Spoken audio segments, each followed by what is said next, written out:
Hi guys, what's up and welcome to the Jump Inside podcast. Today, as it's a podcast, we obviously have guests. Today I've brought along Blue Fox, say hello. Hello there. And we have brought along some games and we're basically down to discuss a particular topic.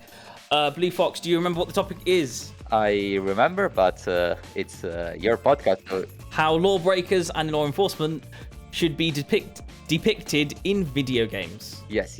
It's the special occasion since Payday 3 was released soon. Yeah, Payday was released very soon, and I wanted to do a crime-based month, so I thought, why not discuss law-breaking and law enforcement in video games? I've played a lot of games after thinking about it, and I remember, and when you think about it properly, there are a lot of games out there that have law, and there's law-breaking, and there's law enforcement. And it does take an effect, and it makes games a lot different from each other. Would you agree? Yes, I would say that there are more games where you break the law than games that you apply the law. That's for sure. We will be talking about LA Noire in this podcast at some point, and we'll probably also talk about Sleeping Dogs, but that's coming up in a bit. Yes, we first start defining what is law breaking in video games and some examples, perhaps. It's important to discuss this stuff. So yes. By the way, also before we start as well, if you do want to write what your favorite law-breaking or law enforcement video game is, then please write it down in the comments. And which side are you on? Are you on the law-breaking or are you in the law enforcement? No? Which one? Oh wait. That's gonna be a very interesting comment discussion if we get like. Anyway, moving on. So. Blue Fox, you want to mention one of your games that you've brought along, because we've got quite a few of them on the... We do, and one of the games that I thought, the first one that I thought when you told me about the topic is, of course, Mafia. Love Mafia. The trilogy, but more specifically the first game, since in the game you play as a gentleman that joins the Mafia, which is a crime organization in the United States and in Italy. And yes, the narration and the gameplay of Mafia 1, 2, 3 are all based regarding law breaking. Before we get going with Mafia, just for the people that may be a bit, I don't know, who may not know exactly what a Mafia is, you want to explain to them exactly what a Mafia is and how that affects that game? Yes, Mafia is a GTA style game. So imagine GTA but set in the 20s America during the Prohibition, at least the first game. The second game is set in the 50s and the third title is set in the 70s. And it's a third-person shooter, a lot story-driven. The plot is quite important, especially in the first two titles, not much in the third one. And yes, the game, you are free to drive, to shoot, to rob shops and whatnot. And again, it's very story-driven, and characters and the plot are the core of the games. Absolutely. I found out when I'm playing Mafia 2, one of the things about that game, yes, it was free roam. I could explore and do what I liked, but it's like every time I had the chance to explore, I was part of a mission. So I don't know how the Defiant Edition affects that, but I think for me, the Mafia is very story-driven, even though it's set in a free roam world. So, expect a bit of both. But yeah, I love the game. So, talking about Mafia, how does law in Mafia come into play? What do you have to do to break the law in Mafia? Well, being part of a criminal gang doesn't surely help you to it's very be assaulted true. by the police. But yeah, the story, I mean, jokes aside, the story, of course, focuses on the story of Tommy Angelo, which is a regular taxi driver that didn't want to join the mafia, didn't want to join any criminal group. He was just minding his own business. But for some circumstances, he helped some people, which in return helped him. And one thing brings to the other. And, well, he ends up joining the mafia, which at first it's a nice business. It's good money, especially during the Prohibition times where they could smuggle alcohol from Canada.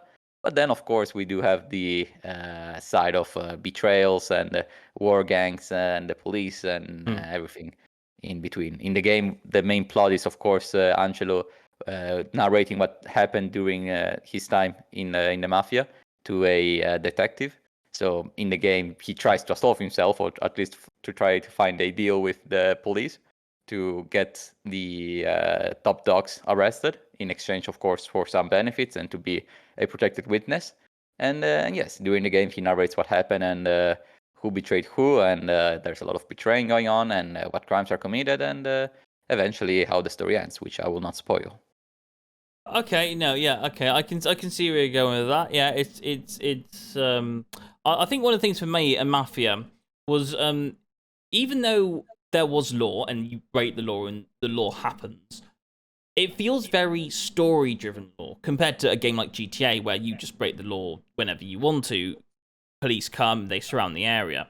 It feels very, when I was playing Mafia 2, I don't know what this is like in Mafia, the Defiant Edition, but in Mafia 2, for me, when the law came into play, it was more like you knew, like they were set to come in at different angles because the missions were, as mentioned before, are very story driven. So I was like you would run down an alleyway and you would know that there would be, where the cops would be, where they would hide, or where they would do things. And how is that for Mafia 3? Was the law very predictable, or you knew kind of like what you were going to deal with? Or like... Well, the thing is that in this was an interesting point because the first two Mafia games are based on Italian Mafia or Italo-American Mafia, so the smugglers, the drug dealing, and whatnot.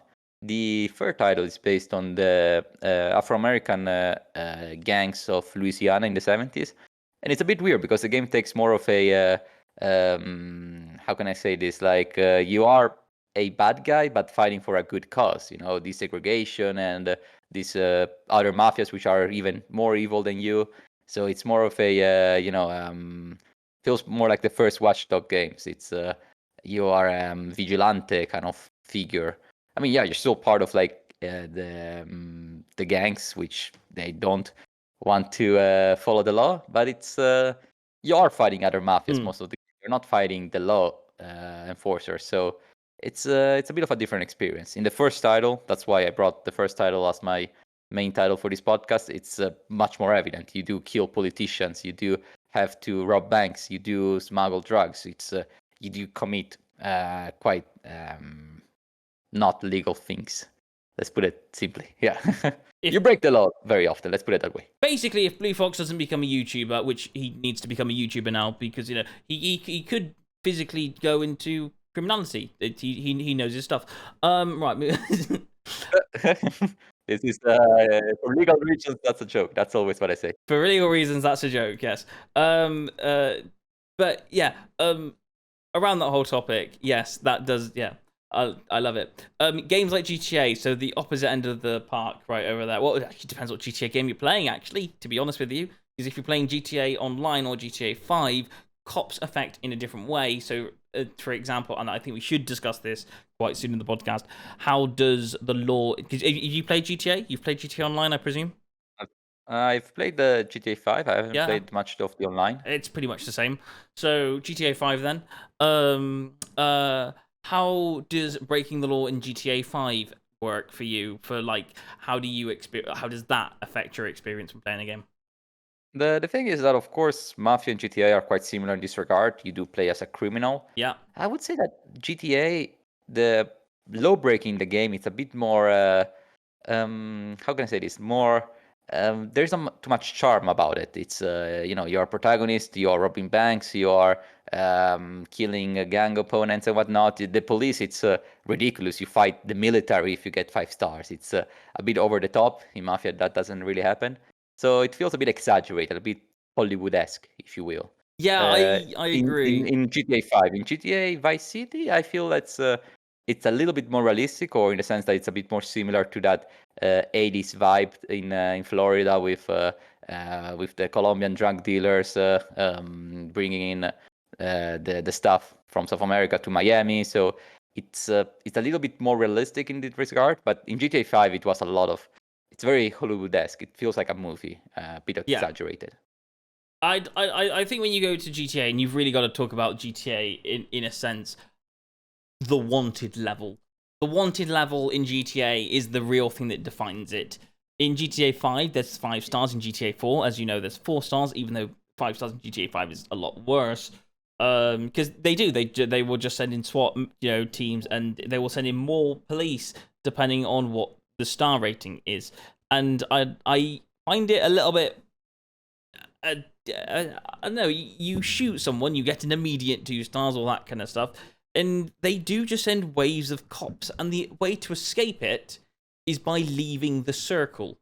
Now, you know what I mean by circle, right? You have a circle. Yeah. That isn't a new thing. That's been in video games quite a lot. What do you take of this? And because this is more than one game, what do you take of the police circle in games? Because that happens in Watch Dogs as well, I think, doesn't it? It happens a bit everywhere, yeah. It's I think that, from one point of view, I would say that it's a bit silly, because sometimes you are killing 100 cops. You take your car, you drive 10 kilometers, you hide behind a bush, and there are like 20 seconds that pass, and the police is like, oh, I guess we cannot find him. Oh, well, he's not a killer anymore. And maybe you literally pop up from that bush, so you see the policemen, and they don't recognize you.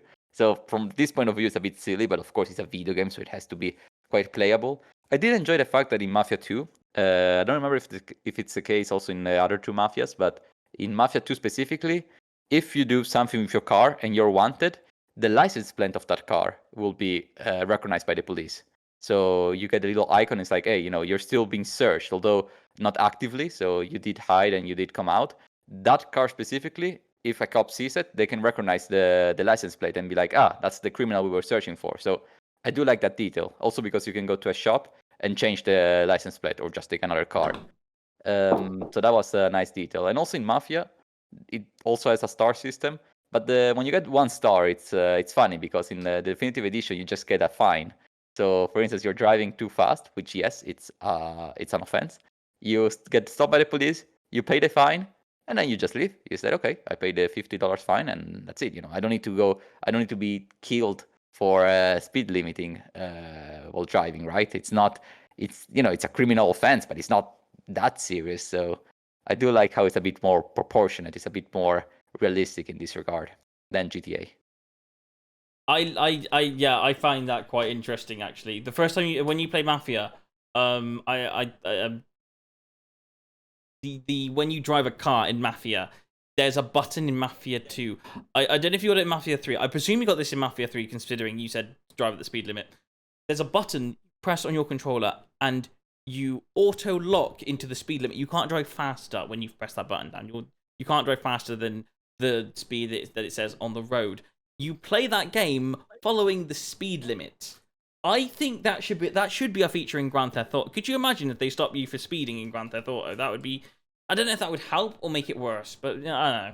That's the thing, right? You do have to consider the circumstances. Mafia is a bit of a different game. It's very story-driven. So although you are playing as a criminal, you're not often, killing random people on the street. You're not doing that very often in Mafia games. Sure. In GTA, you're doing that all the time. You're running past people. You are causing chaos. So it's a bit more cartoonesque in this regard. So I think that putting the speed limit and a policeman that comes to you to get you arrested for speeding, it would be a little bit too pedantic in a game like GTA. Also keep in mind that Mafia is set in like the 20s and 50s, so speeding in those games means to go like in 80 miles an hour.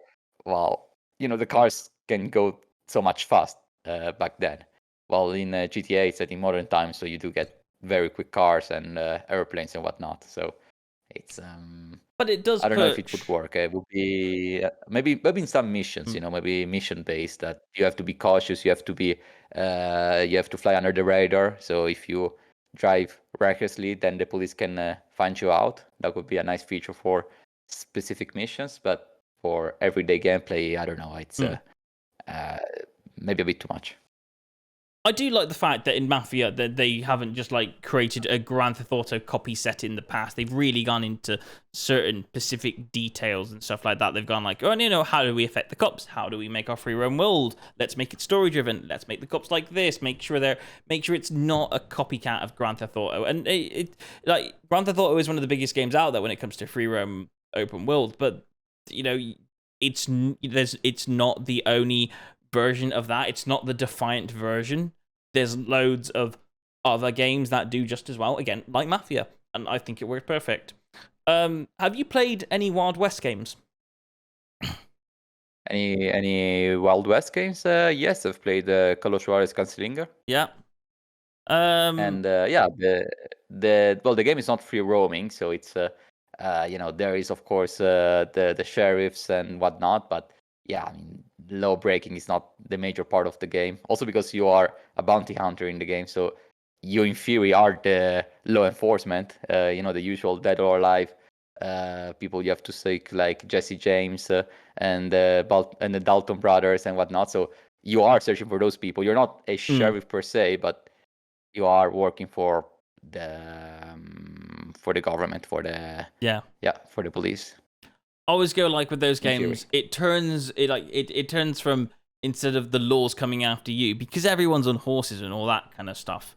It turns for me that in games like Red Dead Redemption, you kind of are choosing whether you want to be a law enforcement or a lawbreaker at different times in the game. But if you want to be a law enforcement, again, bounty hunting is kind of the more way you go about it, and that's all done by wanted posters. You mentioned before, when playing GTA, if you hide in a bush, you come out, you're like, nobody knows who you are and all that kind of stuff. I think like you can really get a trick in there if you do a game like Red Dead Redemption or any game in that area or remarks. You could potentially use wanted posters against your main character. You could put like, oh, he's not allowed in this city. Why not? Because there's wanted posters everywhere of him. That would be interestingly quite cool. Oh, you mean like Assassin's Creed 2 kind of posters? Yes, Assassin's Creed 2. How amazing was that? Like, I completely forgot that was in this situation. But yes, Assassin's Creed has a really cool law system about it, doesn't it? Do you want to talk about that? Well, I mean, it is a bit simplistic. It's if you kill too many people, then you're wanted. So guards will be looking for you, and you have to break the posters. You have to bribe some people to get your level. I think they call it like level of how was it, like detection level or something like that. When you're like undetected and you are very very searched. I don't remember how it was called, but yeah, it's you basically broke the posters and bribe the people to get your anonymous level. That they need to bring that back in more games. They need to like that. That was, I loved going around. I think, was it Assassin's Creed 2? You would start doing that originally. You would go around, you'd rip posters off the wall, and then you'd lose wanted level because, like, if you were on top wanted level, everyone would recognize you and all that kind of stuff. That was good times, wasn't it? Yes, but I also remember playing the first Watch Dogs game, which had a similar system, the Vigilante system, which if you did good actions, you would get good karma, and if you did bad actions, you would lose karma. So if you were very evil, you would appear like on the news. So every time you enter a shop, they might see your face on the news, and they might call the police. Well, if you did good things, then I mean, that wouldn't happen.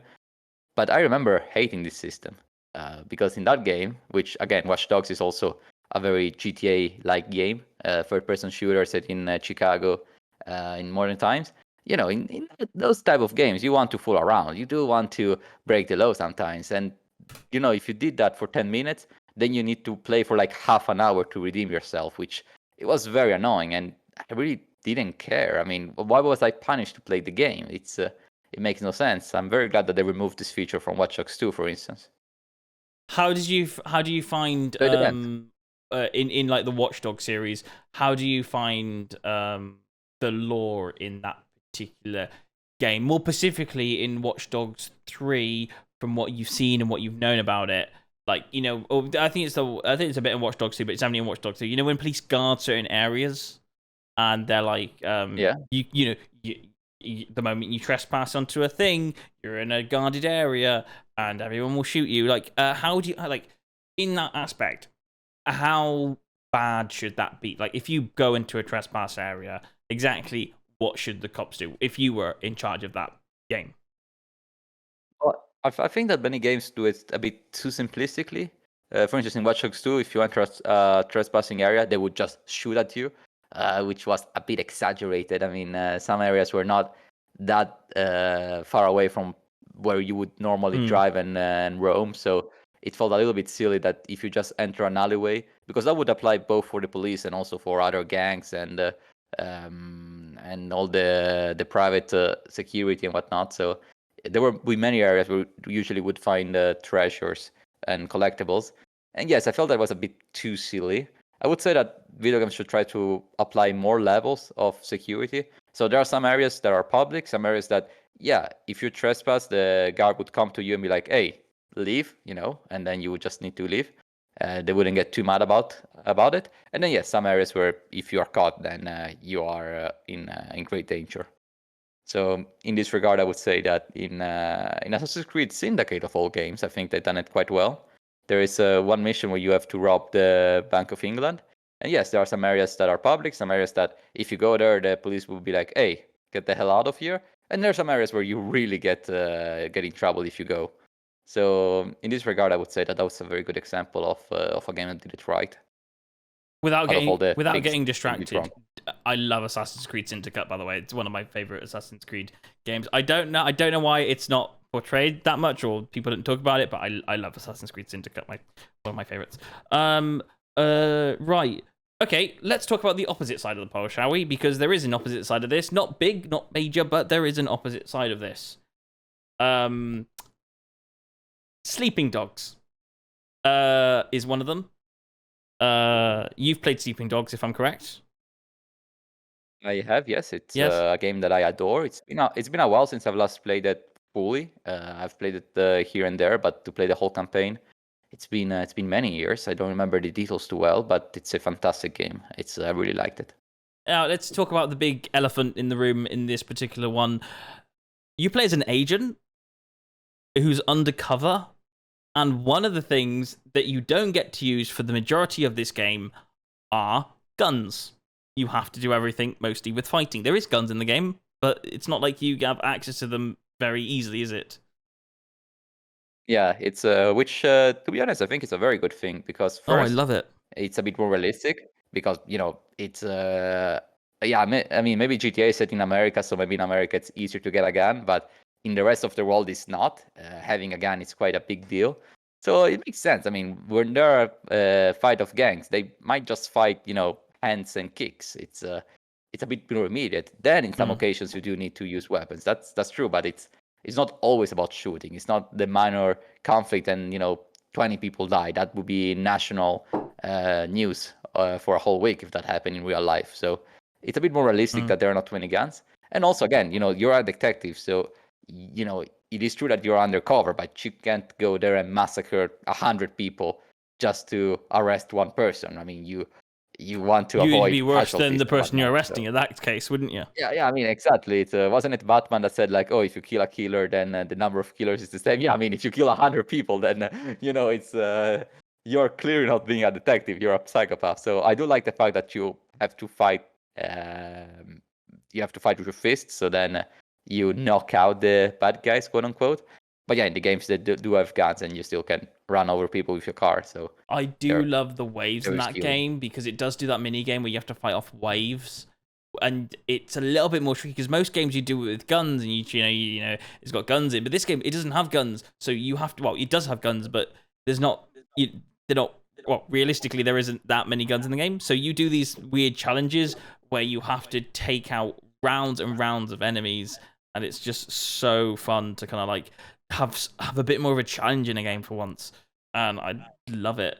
Yeah, and I also think the game does a very good job at portraying both sides, because in the game they do show you, of course, the Cantonese mafia / criminal organization that's going on there. But since you're undercover, you still have friends in the criminal world, which are not bad people, but they just want to live and to have some income. There are people who live in poverty that they don't have much other options. So I do like the fact that the game does portray these people, which are quote unquote casualties of the criminal world. And of course, you still have the very evil people and the psychopaths, which you end up fighting. But again, at the same time, it's nice to see the 2 points of view, to both be a cop and also a criminal. I like the fact that there's kind of that. There's also an in-between line of going like there are points in the game where you see two mission markers on your map. One's working for the crime gang, and there's one working for like the is it the FBI that you work for? I can't remember, but it's you get both of those choices. Which mission do you want to do? Do you want to work for these guys or those guys? And in every other game, you might be, next mission, all that kind of stuff. But with this, it just gives you a bit more thinking time going, how do I want to play this game? Which side do I want to take? What do I want to do? What side do I want more trust out of? And it just puts a little bit of thinking behind the gameplay, if you know what I mean. Which I absolutely love it when games do that.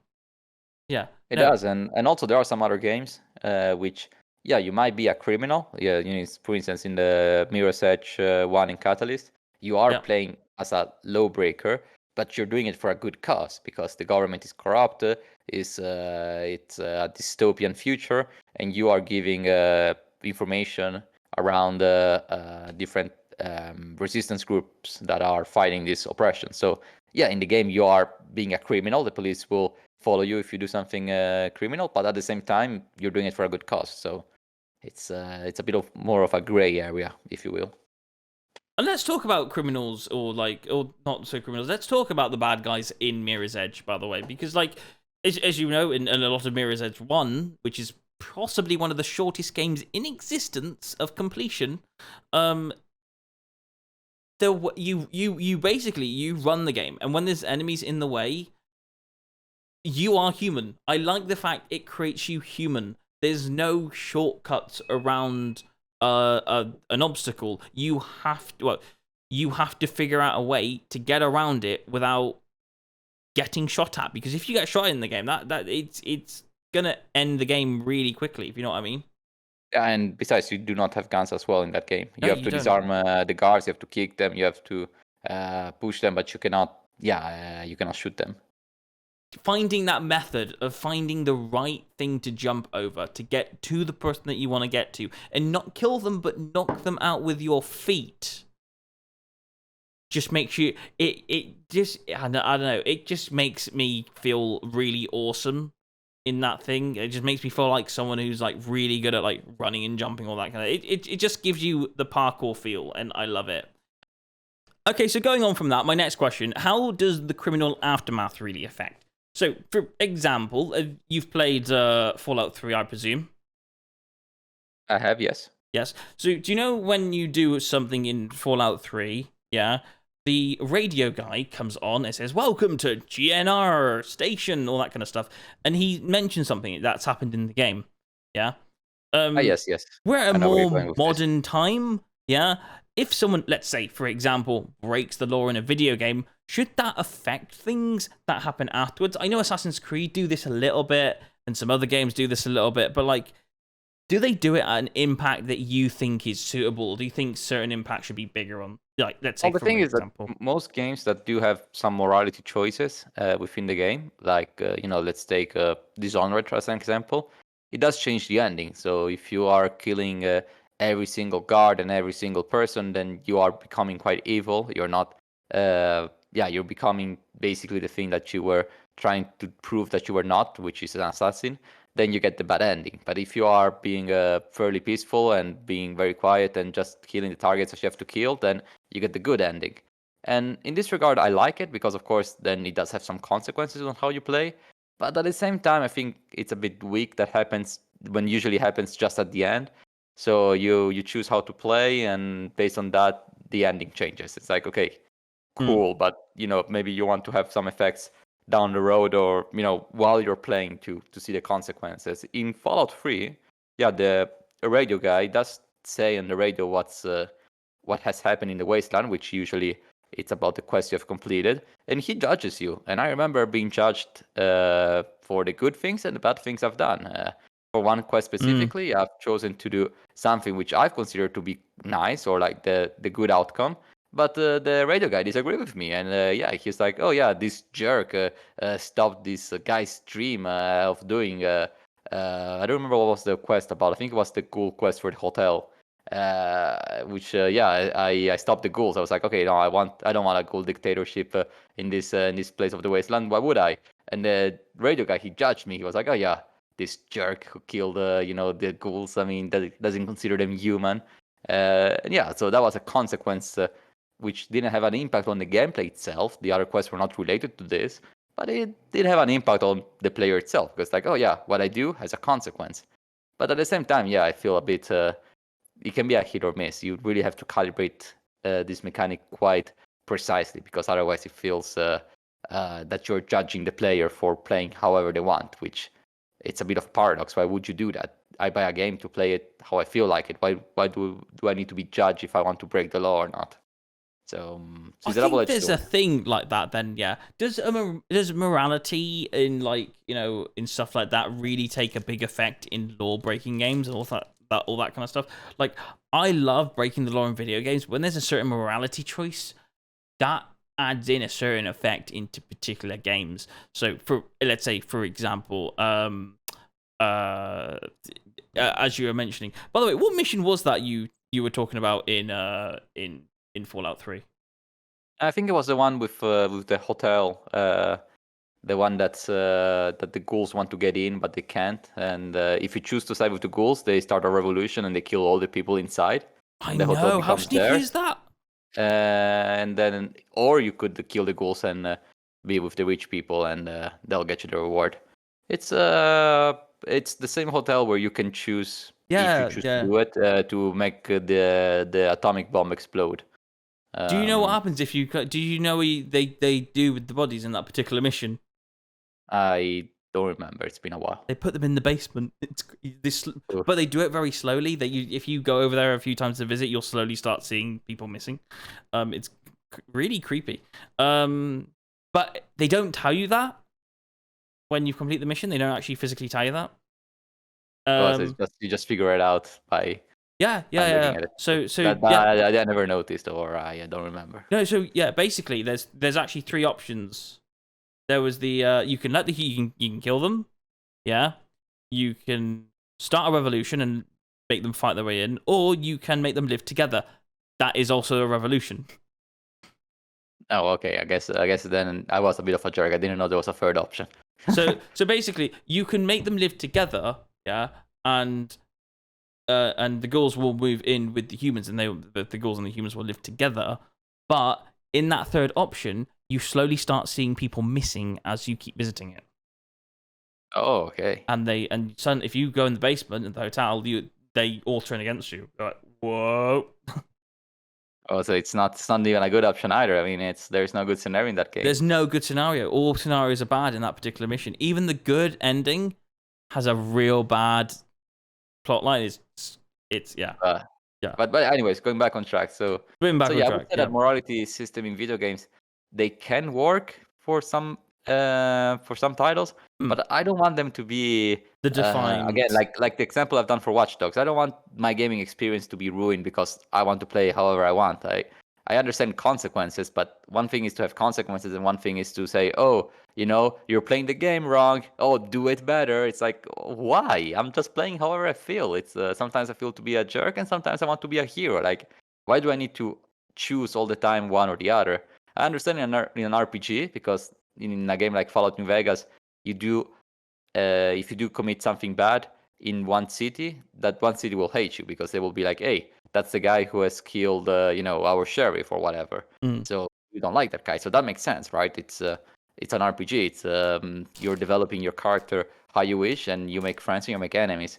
But in games like like GTA and similar, I think that it's a bit of a super it's not a feature that is needed. So I want to talk about a particular video game. I don't want to go too far off the topic, but The Witcher 3, yeah? Yes. I love The Witcher 3. I love the whole if you do something bad, the law will come after you kind of situation. But obviously, getting into a sword fight with multiple people is quite a dangerous thing to do. So you've kind of got to make sure that you're pretty darn good at your skills so you can actually take them on a bit. Even if you do it inside a city, it's not going to work out that great for you. But again, one of the things I want to talk about was the morality choices in that game. Because, it does kind of affect certain things.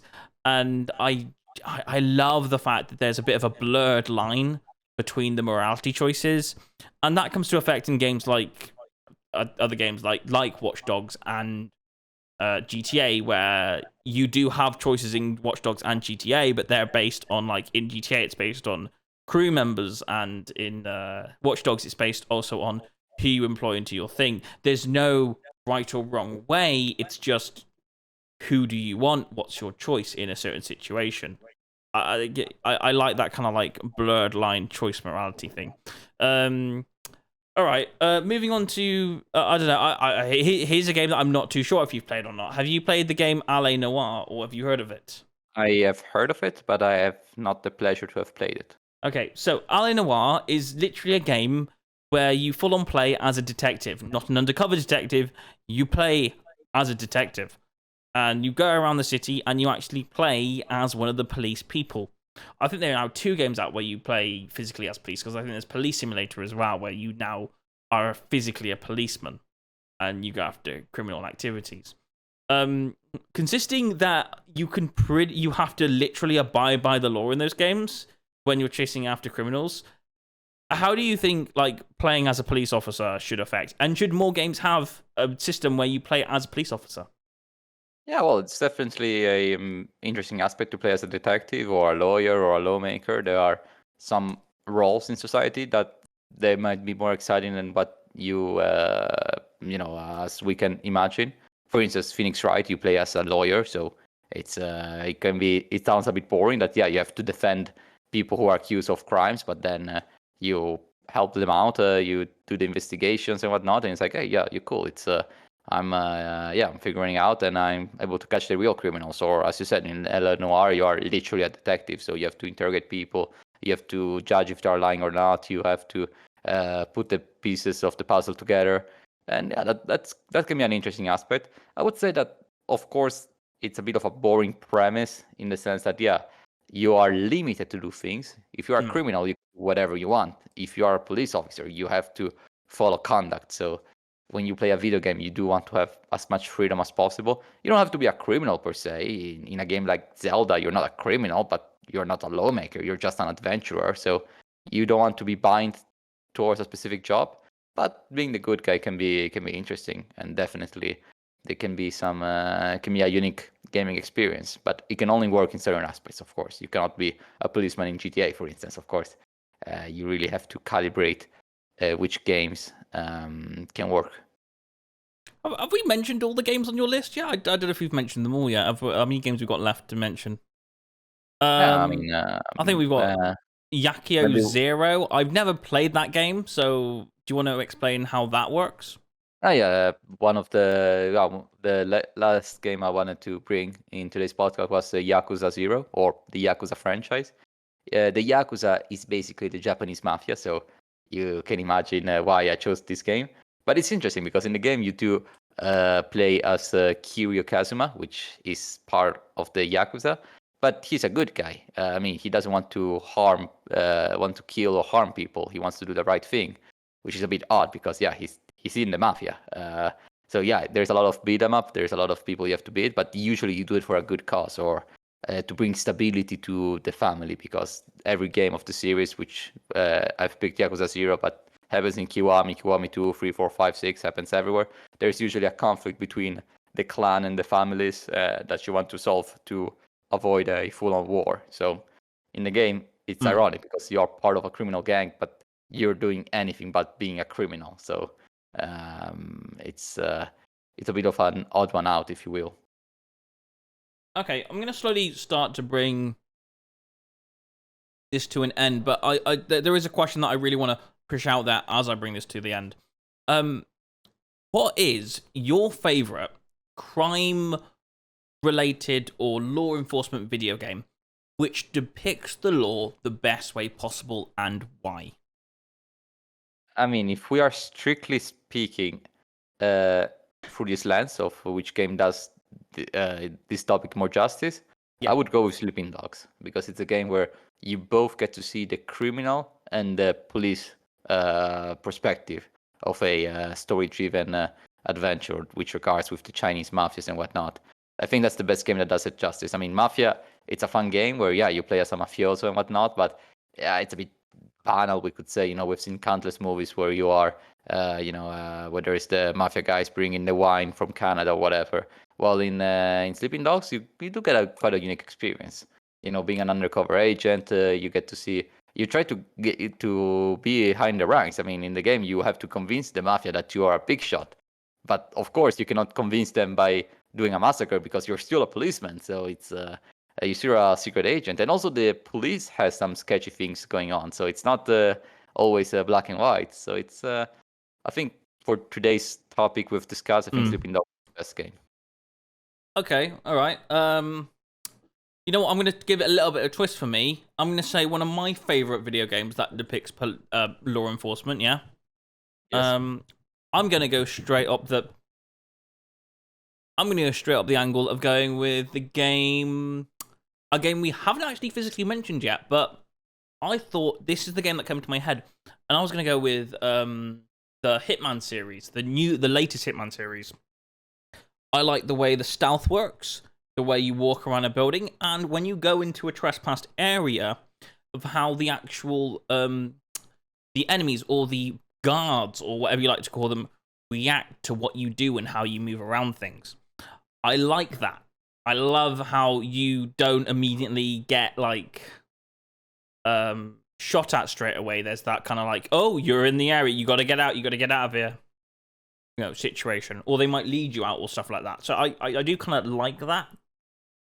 And then sometimes you're in the areas where they just go, no, you're not allowed to be here, I'm going to kill you situation, which is also very cool and all that kind of stuff. So yeah, I like that kind of, that's kind of my favorite thing in that. Okay, speaking on the opposite end, what game do you think depicts the law? And I don't want to make it like a hate thing, but which do you think depicts the law the least? Well, it's Is it? Sorry, I'm challenging you here. It's either a GTA 5 or Payday.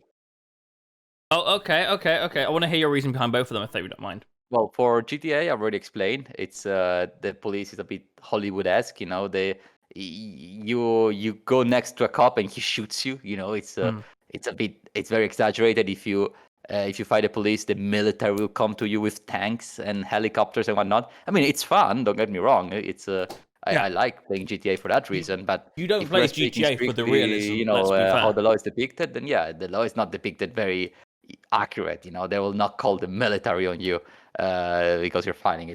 It's over the top. It's a video game. It's nice that it's over the top, but it's a bit it's a bit exaggerated. And Payday because a bit of the same reason. I mean, in the game, bit of the same reason. Have you seen many guards around Payday? Yeah, it's crazy. It's I mean, you're not fighting the police department. You're fighting the whole U.S. Army. It's and it's very weird because if you get arrested, you get released after 3 minutes, and I don't know. It's again very silly. It's fun, of course. I do like the fact that you organize the hits and whatnot. But especially Payday 2, I didn't play Payday 3, but Payday 2 was a very broken game, especially when it came to the non-stealth part.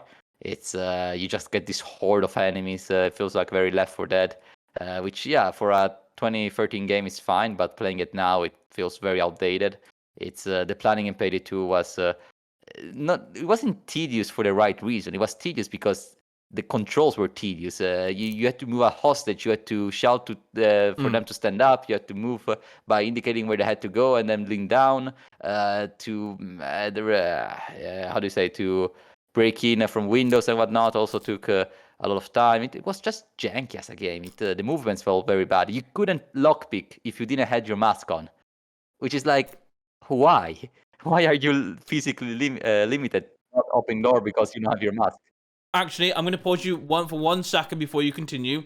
Yeah, in the new game, you can. They have let you do that in the new game. I know on Payday 3 they fixed it. I know that, but I've heard there have been some quality of quality of life improvements in Payday 3. But again, in Payday 2 they weren't there, so the game felt very janky. It was fun in the sense of like, it's fun to shoot 100 people, but it was a lot of missed potential. It's one of the games that I've played a lot, which I don't like. Okay. So I think that's those are my 2 picks. I think one of the things that I love Payday, but when it comes to realism, if you like, don't want to say like it like you play on the hardest difficulty, yeah, in a game like Payday 2, and you do something wrong, like you're just across the street, you're just stealing from someone's basement, you're stealing some cash from someone's basement. Do they need to send the whole entire lore in? Yes, they do. They need to send the armies upon armies, waves upon waves, and they chuck them at you, and yet you survive all those bullets, which generally you wouldn't. It would not work. So, does it depict the lore the greatest? No. Do you play it because of it? No, you don't. If you have to depict the lore in Payday 2 to be as realistic as possible, then yes. On silent mode, yes, maybe, but in loud mode, no, absolutely not. In loud mode, they send waves upon waves upon waves.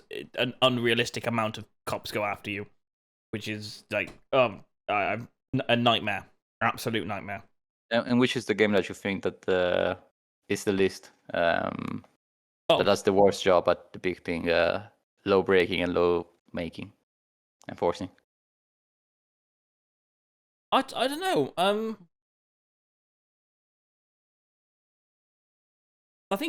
mean, yeah. Honestly, when it comes to like saying the worst to depict law breaking, yeah, I think